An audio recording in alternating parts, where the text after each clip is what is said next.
기후변화에 대응할 수 있는 효과적인 수단으로 자전거가 주목받고 있는데요. 하지만 자전거 인프라는 열악한 실정입니다. 자전거 전용 도로는 곳곳에 위험 요소가 도사리고 있어 개선이 시급한데요. 지역 자전거 도로 실태를 점검하고 관련 토론회를 여는 등 자전거 활성화 방안 찾기에 나선 오영열 의원을 만나봤습니다.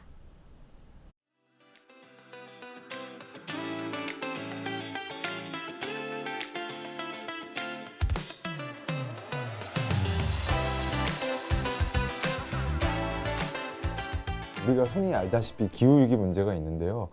이 자동차 중심의 사회에서는 이제 뭔가 자동차 매연이나 이런 게 굉장히 이제 대기오염에 심각한 영향을 주는데 사실 자전거는 그렇지가 않거든요. 근데 이제 뭐 모든 시민들이 경험해 보시면서 아시겠지만 날씨가 계속 더워지고 있고 근데 이 문제가 해결될 기미가 안 보이기 때문에 이제는 어떤 대안적인 요소가 있어야 된다고 생각을 하고 있고 저는 그거에 대해서 가장 핵심이 되는 키워드가 자전거라고 생각을 하고 있습니다. 그래서 자전거 친화도시로 가야 되는 게 있고요.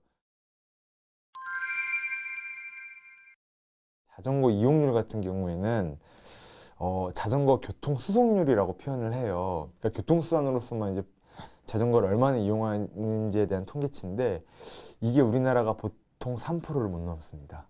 네, 그러니까 이 수치가 어느 정도냐면은 OECD 가입국 중에서 저희가 최하위 수준입니다.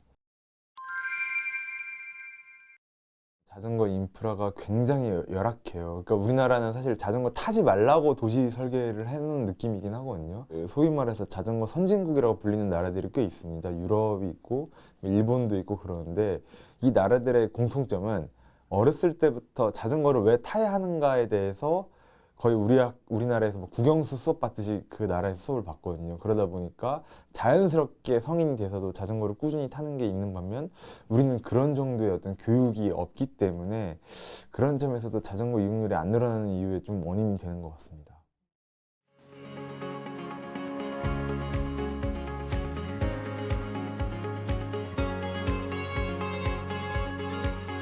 자전거를 타다가 이제 멈추게 되면은 발을 땅에 내려놓는 게 생각보다 되게 힘들어요.